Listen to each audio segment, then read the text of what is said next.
employment, and so governments try to create employment opportunities for the youth.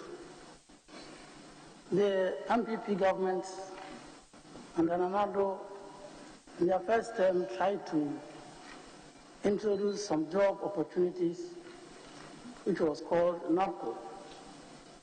Mr. Chairman, anytime government creates job opportunities should be given to all the youth. But what I saw about this NAPO employment opportunity was that recruitment mostly were done at the DC's office, and that people were asked to show their party affiliations before they were recruited. Honorable Nominee, don't you think that job opportunities must be created and given to all Ghanaians? Anytime government creates opportunities, all Ghanaian citizens must benefit, devoid of their party affiliations. Don't you think that we should move away from this partisan job recruitment so that opportunities can be given to all Ghanaians to benefit, as against show your card before you are recruited? Thank you, Honorable Chair. Honorable Chair, let me say that I get the idea behind the question, but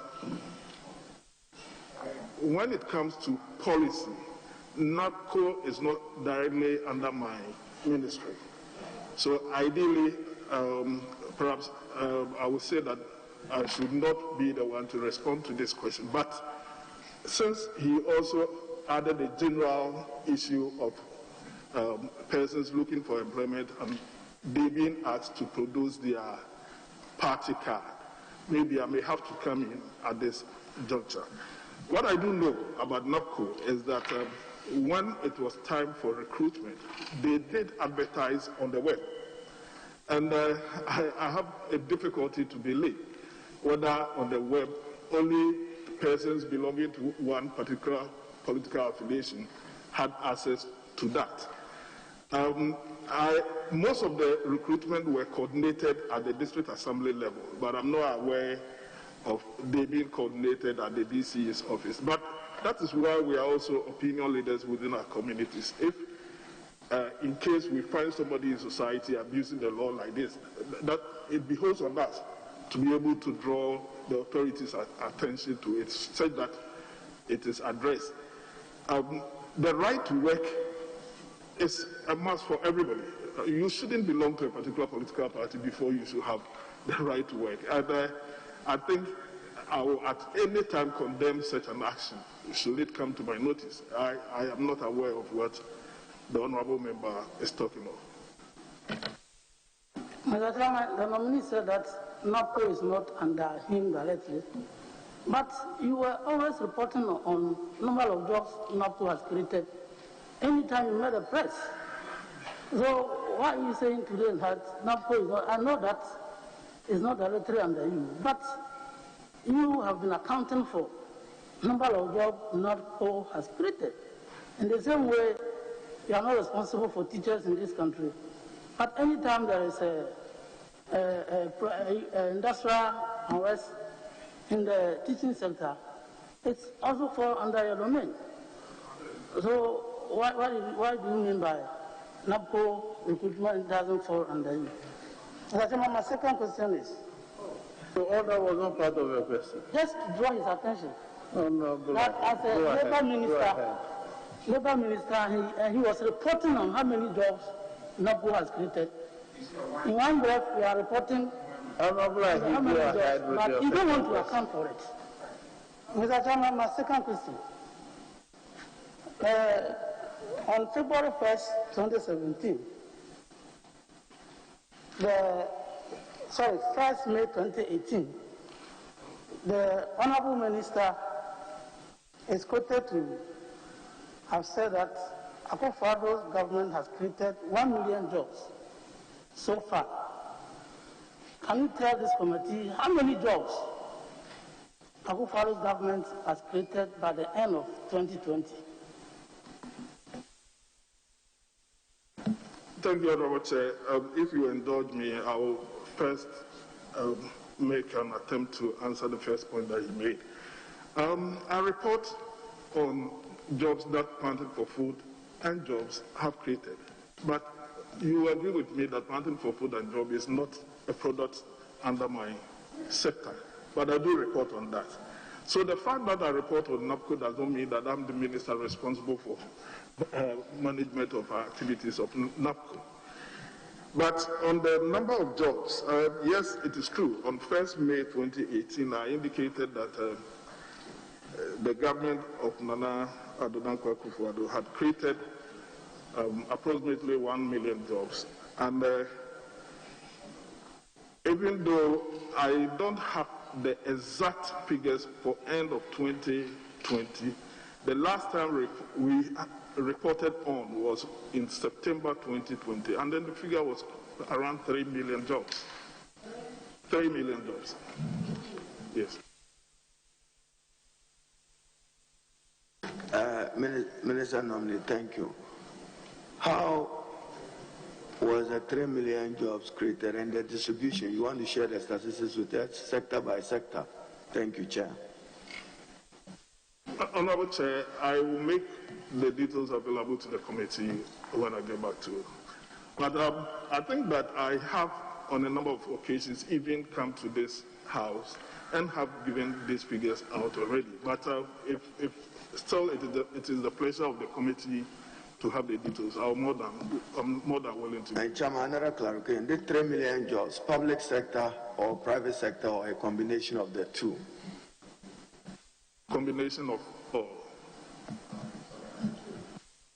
Mr. Chairman, the nominee said in September the government has created 3 million jobs. On 13th August, the Vice President also said that the government has created 2 million jobs. 2 million jobs. 13th August. That was what the Vice President said, that the government has created 2 million jobs. And you're also saying that in September, you have created 3 million jobs. Is it that between August and September, you created additional 1 million jobs? Well, I don't know, and I'm not aware of what you're talking of, but I have officially turned out the 3 million jobs, and I will be prepared to defend the 3 million at any point in time, that when I get the opportunity. And you promise, Chairman, you make the document available to us? Maybe even by the close of the day, I will. Yeah, we should, and with dedicated emphasis on the dichotomy between jobs created in the public sector and those created in the private sector. Thank you, Chair. Yeah. Mr. Chairman, my last question. Yeah. Mr. Chairman, my last question has to do with the Labour Act.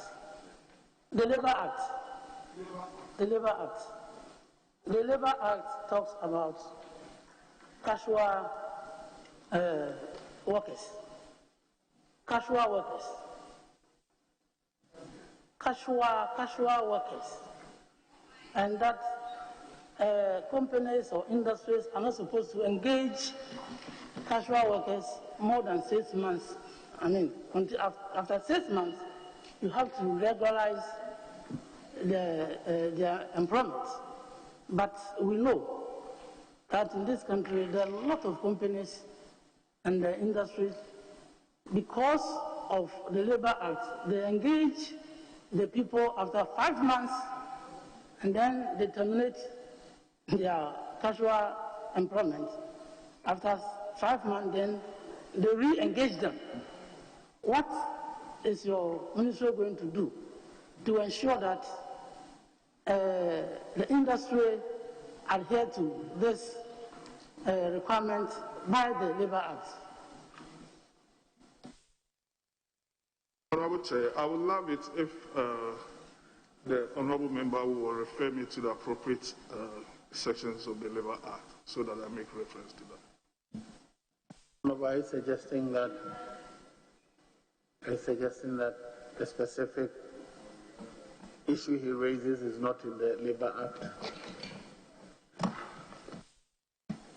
I have actually heard this severally, but sometimes I also think that, Honourable Chair, I would love, given how sensitive this issue is and the nature of it, I would love if this were perhaps answered outside the distance, because outside public view, in the sense that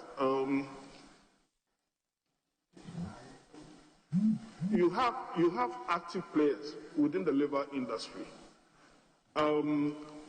Managing and not going against the law in itself is not an offence. But if you are also not very careful, you will also have people who will take advantage of the law and then will be abusing the right of people. And that's exactly what the honourable member is referring to. Indeed, if they manage their labor the way he described it, as I said, it is not against the law. But you and I also agree that that is not the best way to do, because everybody enters employment and will want to be assured that he has a reliable job every day. He doesn't get up one day and then he's told that tomorrow you can no longer come to work. But fortunately for us, what we are doing is that we have identified some of these weak points within the Act. And we have started a process of amending aspects of the law. Indeed, we've gone very far with our development partners to tease out those areas which we think are not of major interest to the public, and therefore we are trying as much as possible to Chairman, with your indulgence, Minister, you see, in responding to the Honourable Samson Ahi, you said that he should refer to sections of the Labour Act. You too, you've just said you want to amend sections of the Labour Act. Tell us which sections of the Labour Act you want to amend. But to put his question in context, casual workers have no guarantee of employment security. Casual workers in Ghana have no guarantee of income. Some of them are abused and paid below even the minimum wage in people's homes quietly. How do you seek to address that? If anybody engages somebody and then pays the person below the minimum wage, that is against the law. That is against the law. You can't engage somebody and pays that person below the minimum wage, because the minimum wage is that wage below which you cannot engage somebody and then pay the person. So if you so pay the person below the minimum wage, you are acting illegally. But then if you engage the person within the period before the 6 months and disengage that person, that one is not against the Act. But to answer the leader, let me say that it is not just one aspect of the Act which is being amended. We have actually had a stakeholder meeting, and we have sent words to them that they should actually look at the Act and make proposals as to which areas they think needs to be amended. So we have had several proposals. It would be unwise for me to say that it is only this aspect that is being amended. Depending on what the stakeholder is looking at, we get feedback from many of them.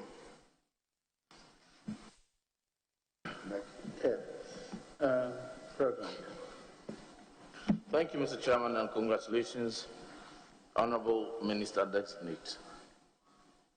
On a similar matter, may I refer the Honourable nominee to Section 65 of the Labour Act, which makes provision for procedures to be undertaken under redundancy, and Section 66, where some exceptions are provided for. And with the indulgence of the Chairman, to just state Section 66, the provisions of this part do not apply to the following categories of workers: workers engaged under a contract of employment for a specified period of time, and then the C, workers engaged on a casual basis. In the mining industry specifically, the Ghana Mine Workers Union have severally over the past decades and also in recent times bemoaned the trend of increasing non-standard forms of employment, fixed-term contract casuals by multinationals. In cases even where multinational firms in the mining industry have a mine life of 25 years, 20 years, still resort to some form of outsourcing casual workers, fixed term, just because the Section 66 provides them the latitude. What is your view on this, and what would be your steps you would take to ensure that the ordinary Ghanaian worker is given the adequate protection? Thank you. You see, Honorable Chair, I indicated earlier on that certain things may not be moral, may not be morally right, but then somebody can exploit the weaknesses in the law and take advantage of it. A typical example is what you were just referring to.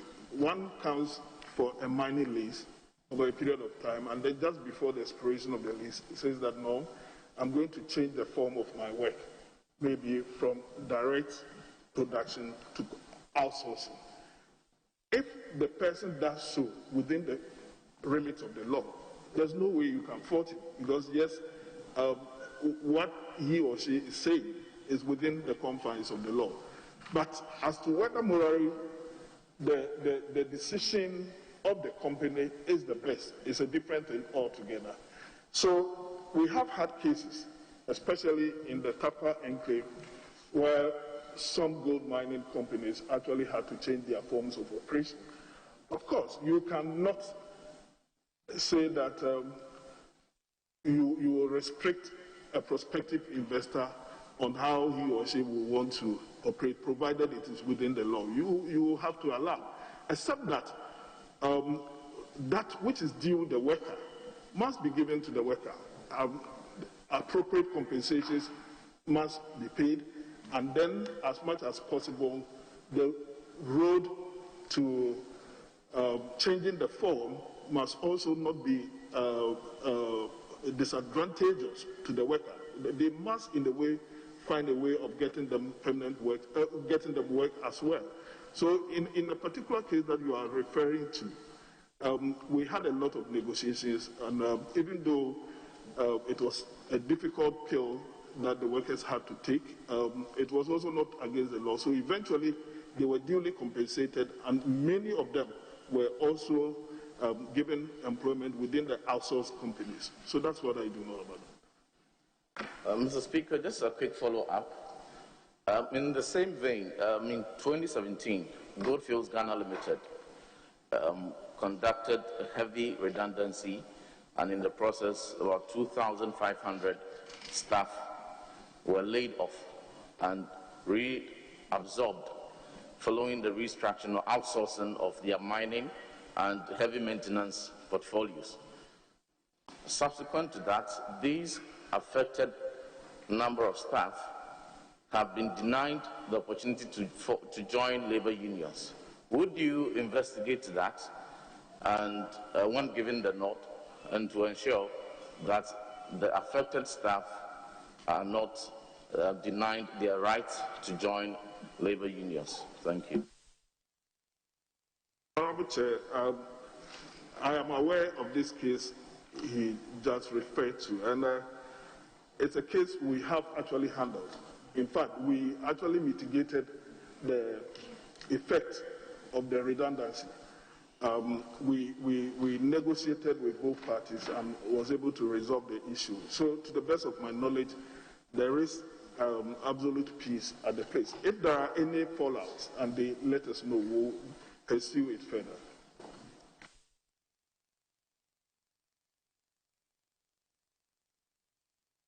Very well. Honorable Agalga. Thank you. Honorable nominee, sometime last year, your ministry appeared before the Public Accounts Committee and gave strong indication to the effect that Cabinet had given approval for your ministry to develop a roadmap towards the unification of all pension schemes in our country, the resultant effect of which was to end up with the security agencies other than the armed forces migrating from the the captative pension scheme to the SNCC pension scheme. Now, following that announcement, a lot of agitation occurred within the ranks of the security agencies other than the armed forces, and this prompted the minority to react. And the reaction was that your own government should take immediate steps to amend Section 31 of the National Pensions Act to include the other security agencies apart from the armed forces as an exempted group from the SNCC pension scheme. Early this year, in January, when the President, just before the swearing in, the last State of the Nation address, President Akufo-Addo announced that he had instructed that an amendment be done in respect of the Section 31 that I alluded to earlier on. I'd want to find out from your outfit what initially informed the decision of government to migrate the security agencies other than the armed forces from the captative pension scheme. Thank you, Honorable Chair. Honorable Chair, Act 766, which is the new Pension Act, has a provision which says that the minister responsible for pensions should, within 5 years of coming into effect of the Act, work towards unifying all pension schemes within the public space. When ideally this should have been done in 2015, but it was not done. So when I assumed power, it was one of the issues which I had to be confronted with. In actual fact, we could also not implement the new Act in 2015. We had to ask for extension because most of the schemes were not ready. So naturally, that was also one of the reasons which led to it not being handled at that time. So yes, there are quite a number of institutions which are currently not under the SNCC pension scheme. We have so many other schemes. So we sort of started working towards unifying all these schemes. And then in the process, we had representation from the security agencies indicating that their work is not different from that of the military. And they are surprised that perhaps we will treat the military in a different way from them. So they will want a situation where they will also be treated in a different way. So eventually we had to resort to the employer, which is government, and to seek their counsel on that.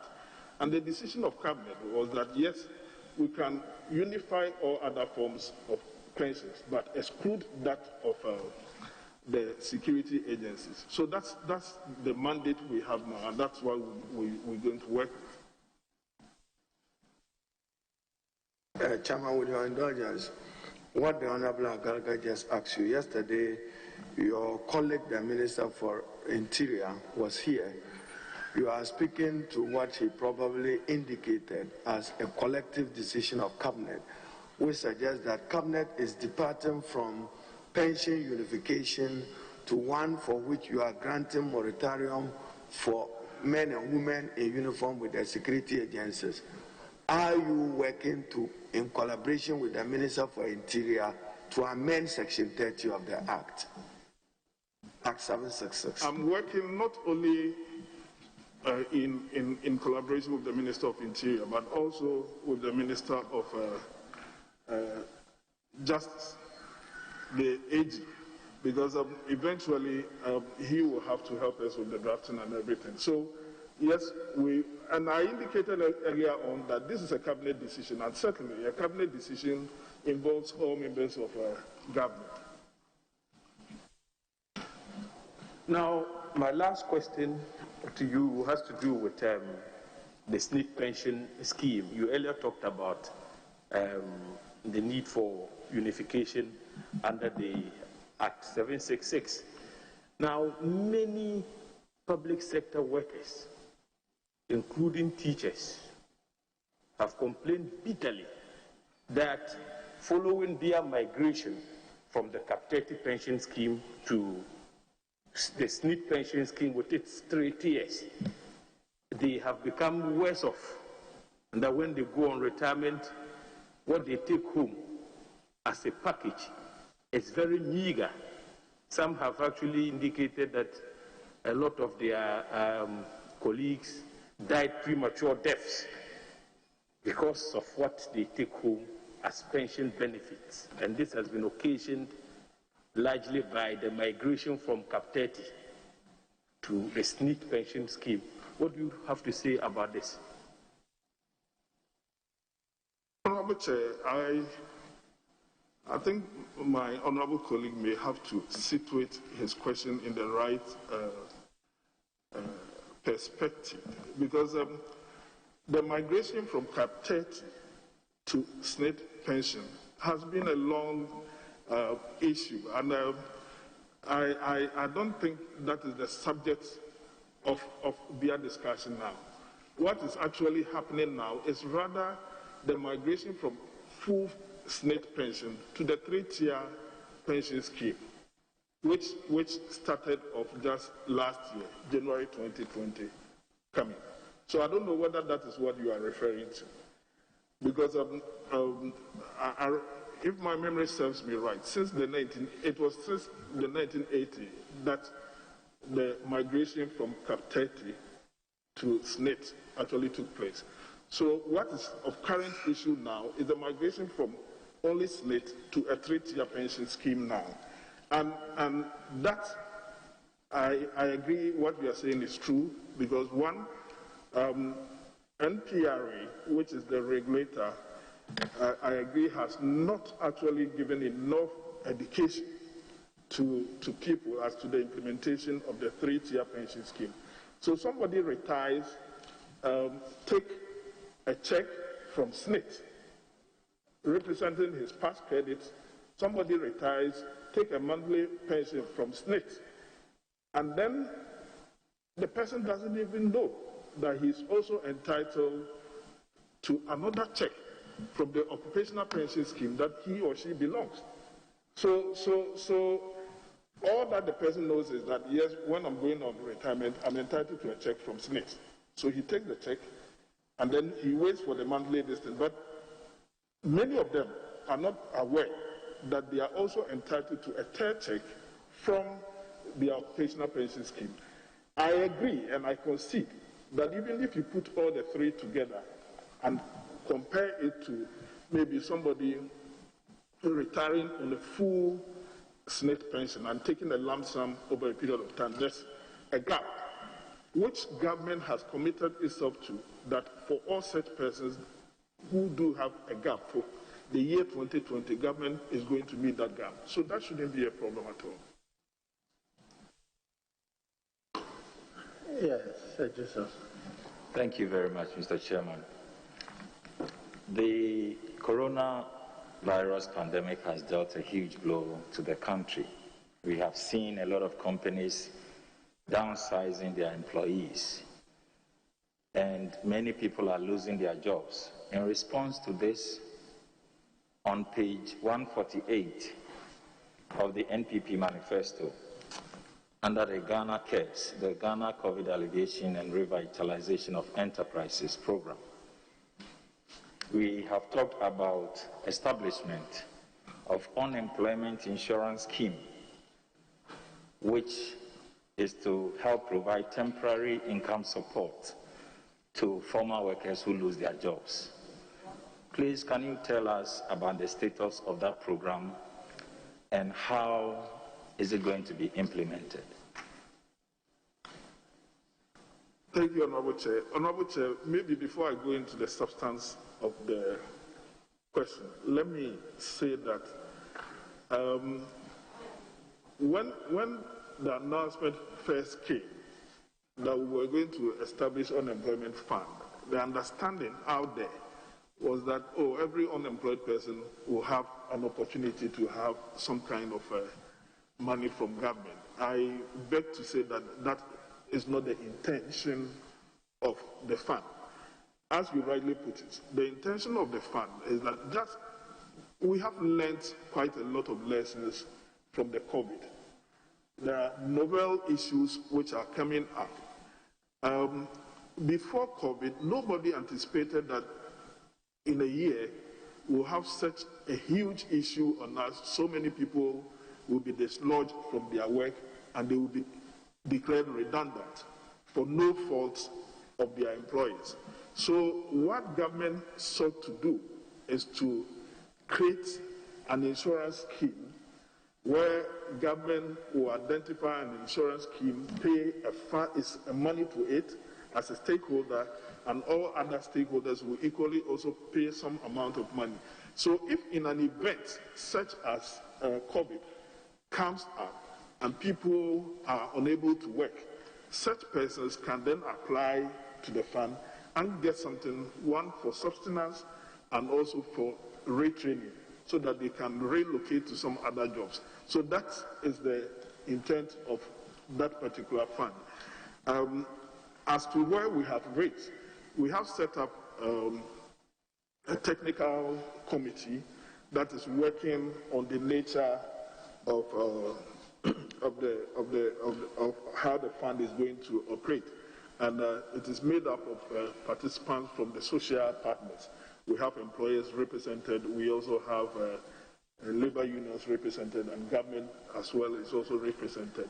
The Ministry of Finance has, through the supplementary budget, which was approved just before elections, I think that some amount of 50 million was also set aside as a seed money for the fund. So if you ask, this is what we've done so far. Mr. Chairman, in 2020, government renovated and revamped about 8 public employment centers across the country. However, the knowledge of these centers and the services they provide to the public is very limited. Please, I want you to take this opportunity to tell us more, especially the general public, about the public employment centers and what we can do to make it much more relevant to the people who need the services. Before the coming into place of Act 651, which is the Labor Act, employment issues were centralized, and the Labor Department was the key actor when it comes to people actually lodging, or people looking for job actually going to send their details and actually waiting for job offers. So there's a popular place in Kumasi, which to date is known as the Labor Department.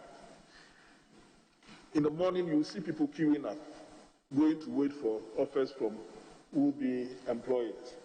But with the coming into place of the current Act 651, we have liberalized the labor system.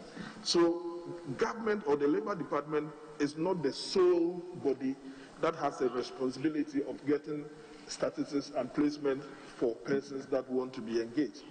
Private persons are licensed to play a similar role. But we still think that the labor department can still be relevant, especially in hard-to-reach areas. That is why we have decided that, yes, we will bring back to life some of these labor office. And we are doing so with our development partners. EU has been a major partner. GIZ has also been a supportive partner in this direction. As we said, we have renovated and brought back to life 8 of them. We are in the process of adding some 20 more. It is our wish that we will be able to cover every district of the nation, but it will require a lot of resources. So we are moving gradually. But even going beyond that, we also want to develop a web system where you don't necessarily even have to walk to a labor office before you can go and lodge your information. So we want a situation where you can have an application on your phone, and then by using the web, you can log on your information so that whatever you want will be logged on. I think that is the way to go. It's very critical. Critical in the sense that apart from it being a marketplace where job seekers and job owners will meet and exchange ideas, it also gives us a direction as to what labor requirement of the nation is. So it can be a pointer to the training institutions as to what type of skills to train so that it will be relevant to the labor market.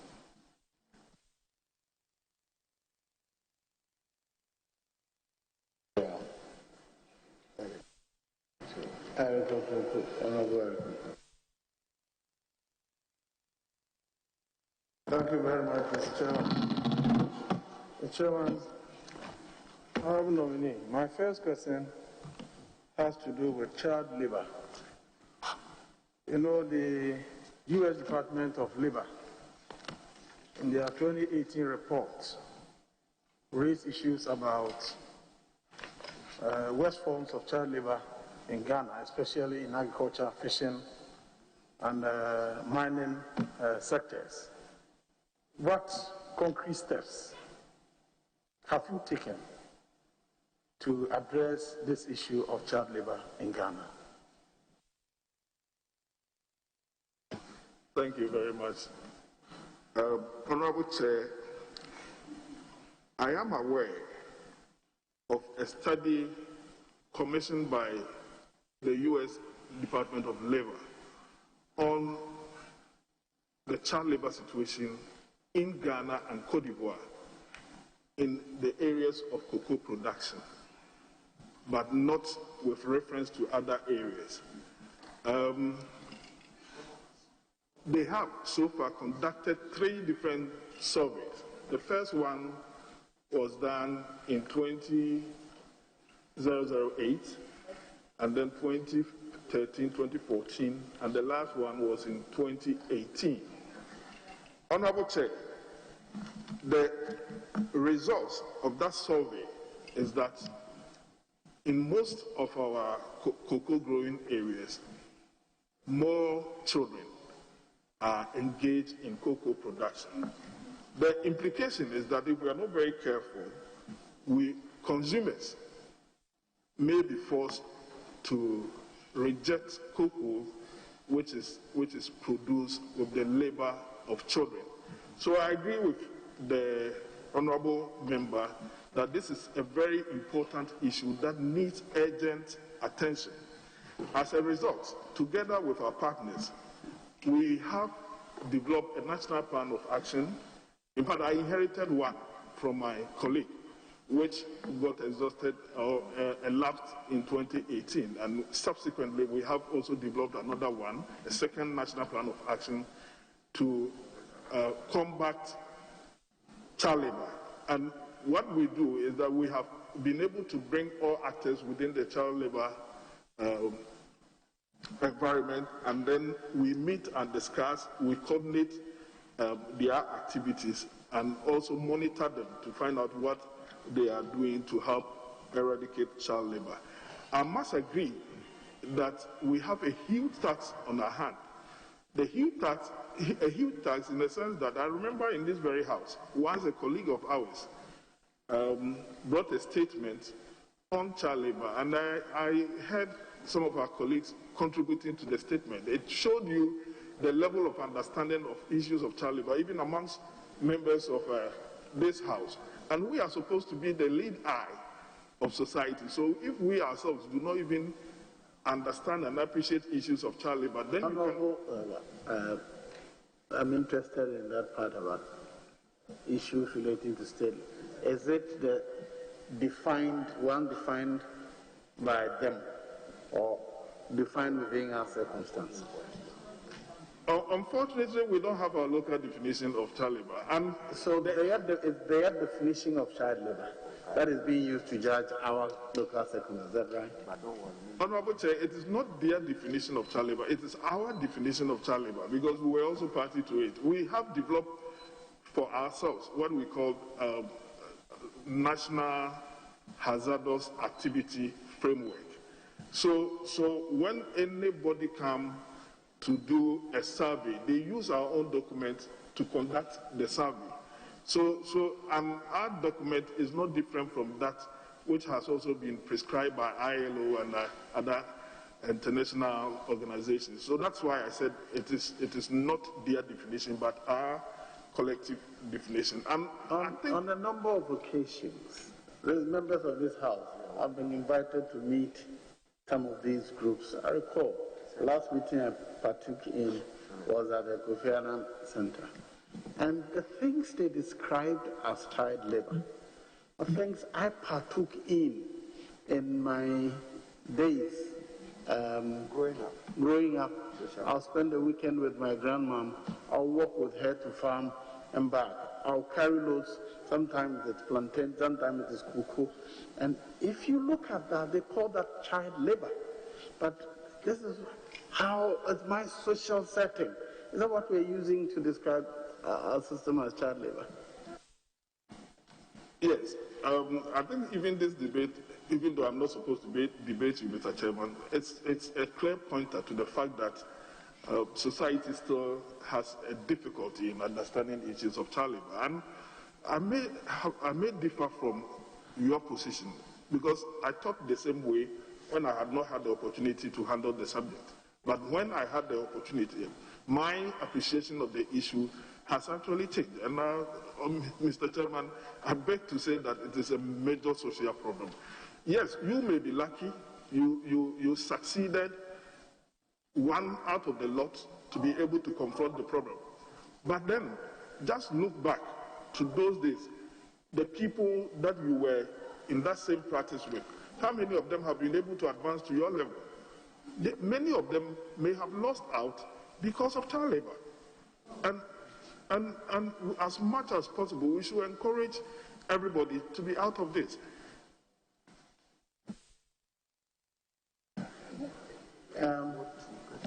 That's my first question. Yeah, please continue. Thank you very much, Mr. Chairman. My second question has to do with job creation. Earlier on, Honorable Samsonahi asked of the number of jobs that you've created in the last 4 years. And you indicated that you've created 3 million jobs and demonstrated your readiness to defend that everywhere. When you read your handing over notes, page 35, this is what you stated.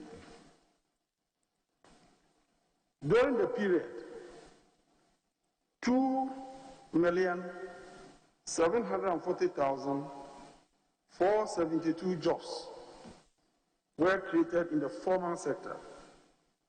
Out of this figure, the Planting for Food and Jobs program created 2,299,627 jobs. This is what you stated. And then we come to the 2020 budget. You indicated that in the public sector alone, you created 350,000 jobs. But when you look at the figures, because there are budgetary allocations to pay the people that you have employed, you realize that in 2016, the total number of people on government payroll was 626,781. In 2020, as it is reported in the 2020 budget, that provides the ceiling for the entire year, is 702,528, indicating that over the 4-year period, the number has increased by just 75,747. So where do you get this 350,000 figure from? And besides the 3 million you talk about, you are reporting on 2.7 million. Honorable Chair, can I answer him? Yes. The Transitional Provisions Act actually stipulates that handing over notes should be ready by middle of the election year. So if I reported in the handing over notes, it is not at the end of the year. So I am telling you, and I cannot come before this committee and lie to the committee. I have indicated my readiness to supply you with the information by the close of day, and I'm ever willing to do that. So I still stand by what I said. If I'm given the opportunity to update the handing over notes, this will not be the figure that you have, because the handing over notes was done, I think, 6 months even before the elections.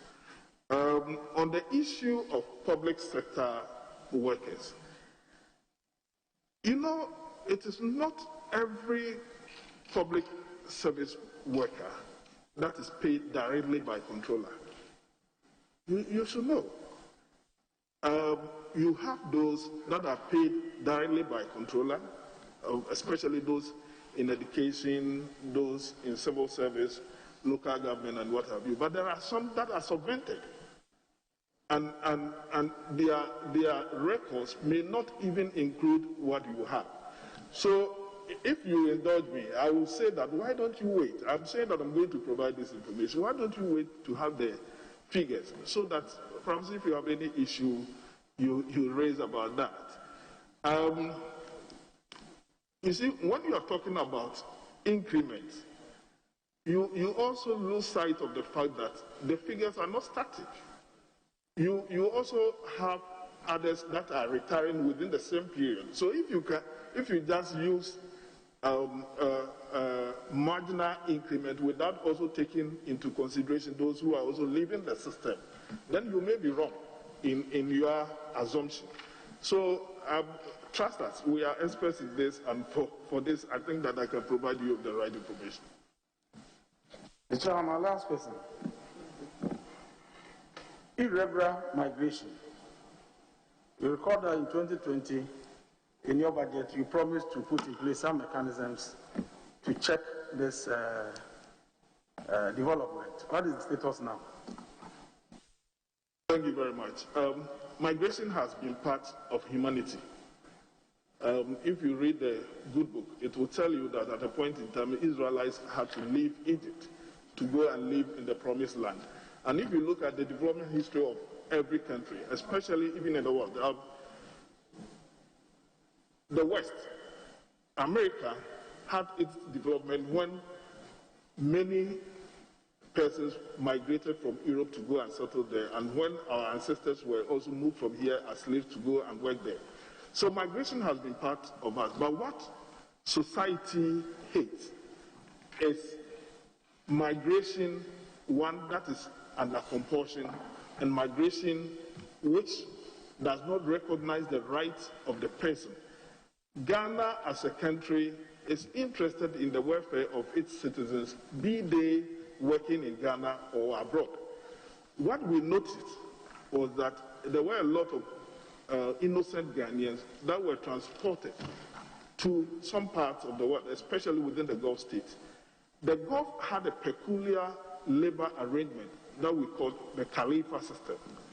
What they do is that they invite you, you come and live with them in their homes, you work for them, the hours of work are not stipulated, your passport sometimes is taken away, your telephone sometimes is also taken away. So you have no means of communicating with the outside world. Sometimes even your monthly stipend is not given to you. It is saved and given to you only at a time when you are exiting. As a result, on a daily basis, we have cases of Ghanaians suffering, constantly making calls to, especially the Ministerial of Foreign Affairs, calling on them to come and rescue them and what have you. So what we did was to place a temporary ban on export to the Gulf states, especially those who are going to work in the domestic Department of Work, and then those who are going to live with their employers. Ever since, we have engaged most of the recipient countries and have developed bilateral agreement with them. Hitherto, we were not even having our own domestic labor legislation. Last year, we succeeded in getting this same house approved for us a legislation to cover domestic work. So now we have a benchmark that we use in negotiating with sister countries or recipient countries. Besides that, we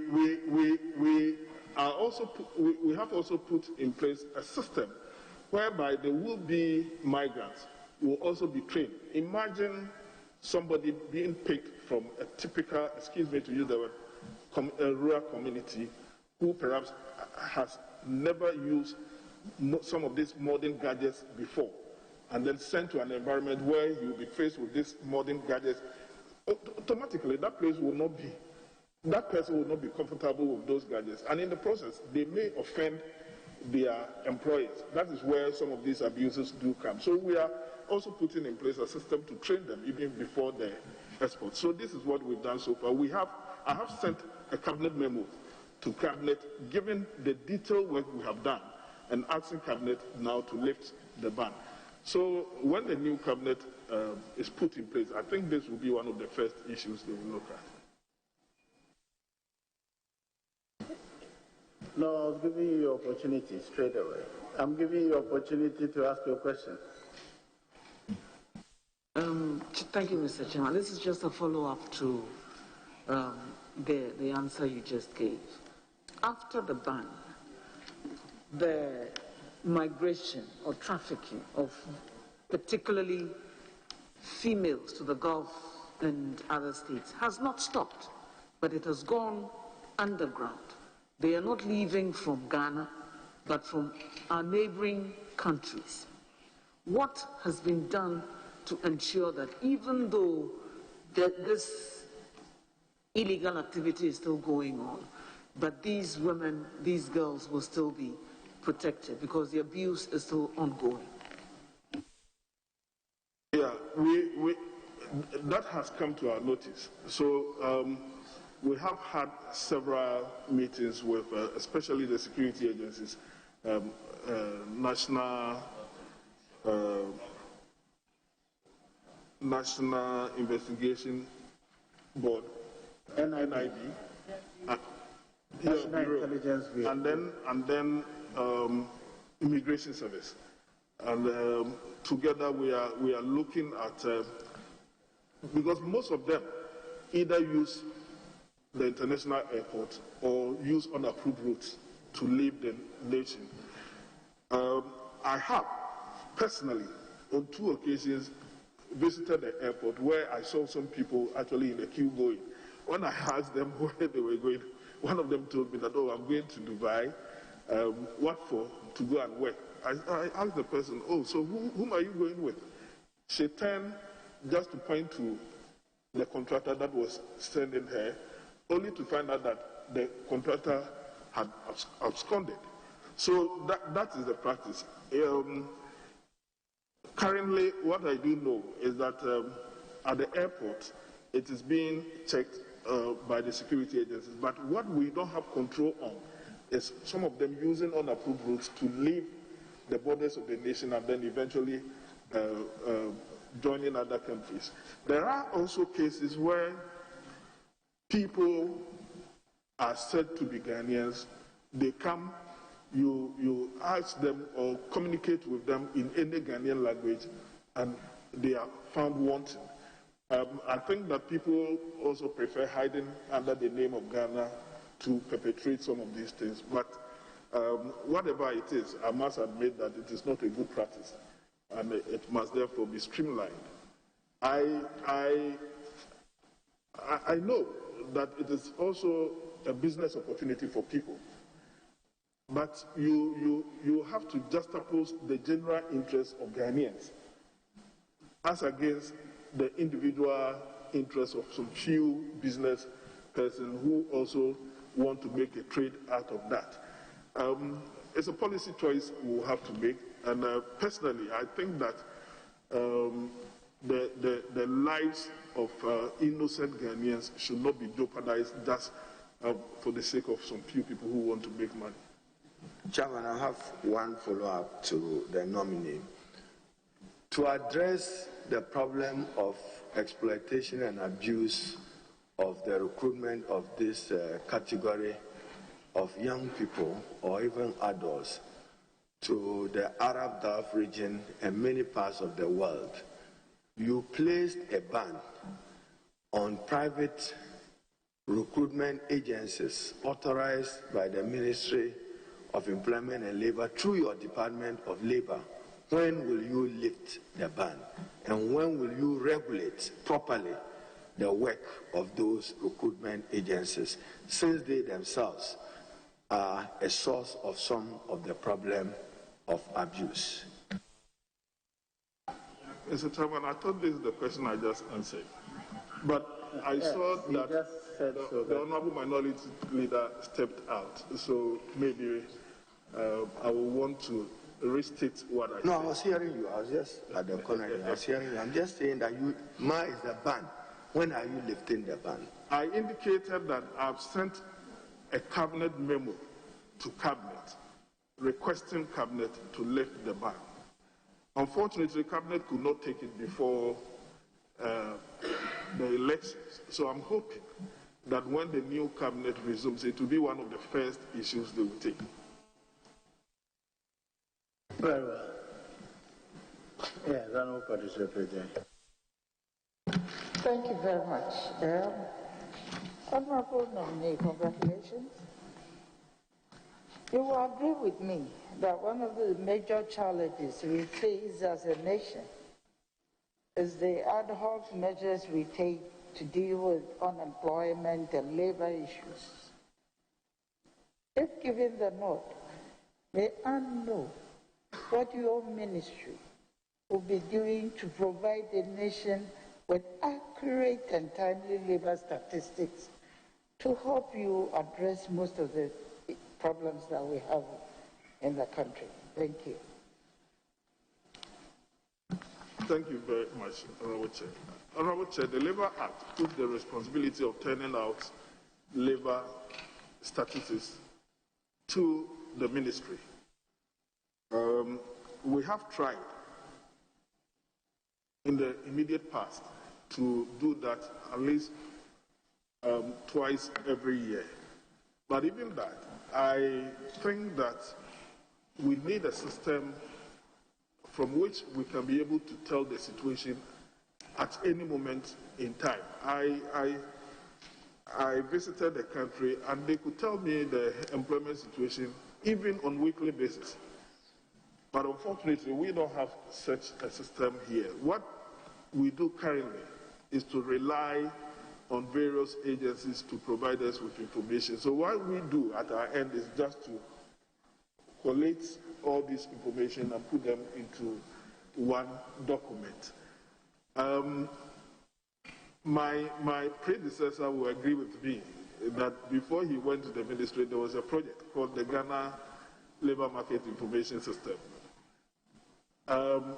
It's been in the Ghana for quite a long time. It is an auto system whereby will be employed and will be employees will log on their information to a system, and then it will be like a marketplace whereby they will meet and exchange ideas, and depending on that, recruitment will take place. I earlier also alluded that it can also be a pointer to even the training institutions as to what they should do, what type of skills they should do. They should train so that they will be useful to the labor market. The system has not been functional over a period of time.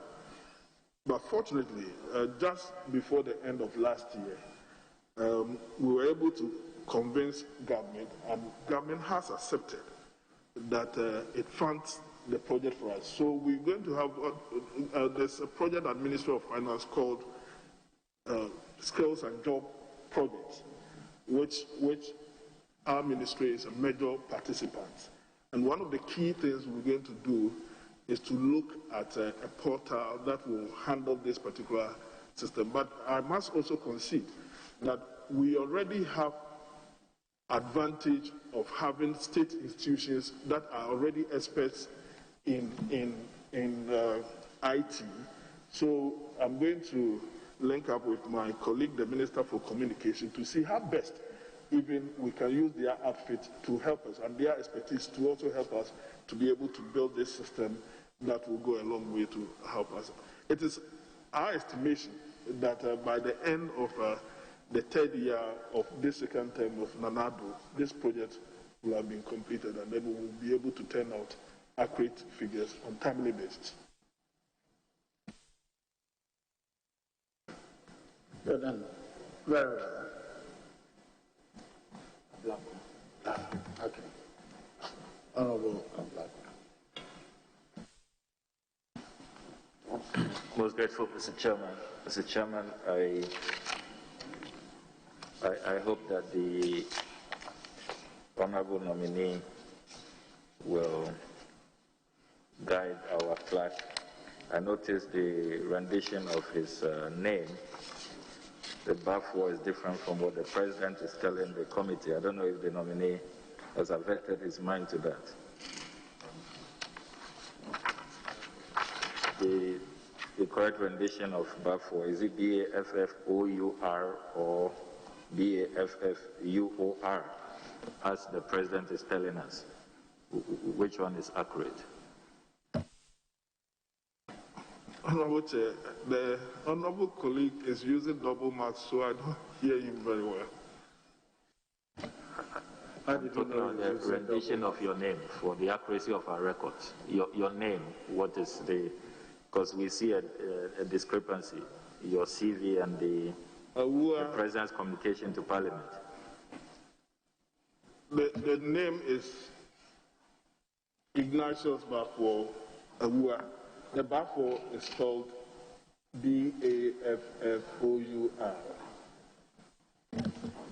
Okay, we will take note of that. I want to return to the question that the Honorable John Kuma asked you about the CARE initiative that many Ghanaian workers are looking up to. Did I hear you say that a technical committee has been set up to implement it, and that it will cost 50 million Ghana cedis? I didn't say it will cost 50 million Ghana cedis. I said that the Ministry of Finance has put aside 50 Ghana cedis as a seed fund for the project. And I also indicated that there are other stakeholders. And let me also state emphatically that it is not meant for only public sector workers. It is meant for all workers. So Ministry of Finance did that because government, apart from being the regulator, is also an employer to some extent. So we expect other stakeholders to also more or less contribute to it. Chairman, with your indulgence, Minister, I need clarity as the Honorable Ablakwa proceeds.